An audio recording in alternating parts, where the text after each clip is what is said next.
ইনশাআল্লাহ। কেমন আছেন সবাই? আজকে হাজির হয়েছি বাংলাদেশ শ্রম আইন 2006-এর 42 নং আইনের সর্বশেষ সংশোধনী অর্থাৎ 2025 সালের যে সংশোধনী সেটা নিয়ে। অত্যন্ত সুন্দর এবং মূল্যবান কিছু সংশোধনী এসেছে বাজারে।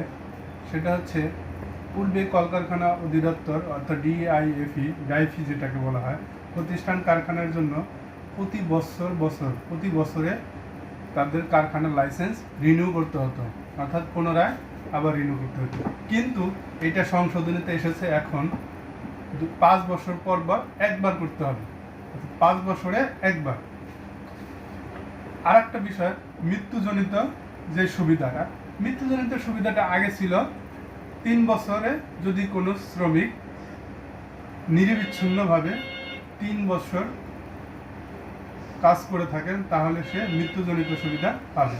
কিন্তু শ্রম আইন এটাকে সুন্দরভাবে উপস্থাপন করে এবং নতুন অ্যামেন্ডমেন্টে নিয়ে এসেছে 1 বছর যদি কেউ নিরবিচ্ছিন্নভাবে কাজ করে থাকে এবং যদি দুর্ঘটনায় মৃত্যুবরণ করে তাহলে সে এই সুবিধা পাবে।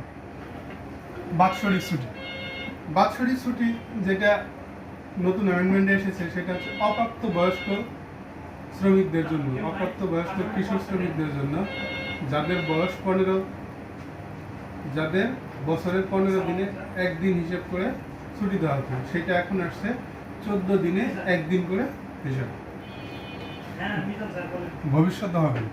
ভবিষ্যৎ তহবিল হচ্ছে এটা প্রত্যেকটা কোম্পানির জন্য বাধ্যতামূলক সার্বজনীন, কিন্তু কতজন শ্রমিক, সর্বনিম্ন শ্রমিক সংখ্যা 100 জন হলে সেখানে ভবিষ্যৎ তহবিল বাধ্যতামূলকভাবে চালু করার অনুমোদন দেওয়া আছে। এটা ধারা 264-তে উল্লেখ আছে।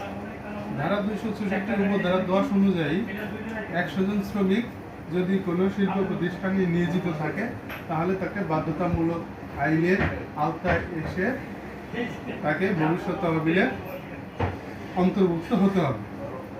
যদি কেউ লিখিতভাবে আগ্রহ প্রকাশ করে এবং সার্বজনীন জাতীয় পে কমিশন স্কিমের প্রযুক্তিতে অংশগ্রহণ করলে ভবিষ্যৎ তহবিল বিধান হতে অব্যাহতি পাইবে, কিন্তু সেটা লিখিত আকারে হইতে হবে। ধন্যবাদ সবাইকে। আরো সুন্দরভাবে আরো বিস্তারিত জানতে হইলে আমার সাথে আমার পেজে থাকবেন, আমাকে সাপোর্ট করবেন। আসসালামু আলাইকুম ওয়া রাহমাতুল্লাহি ওয়া বারাকাতুহু।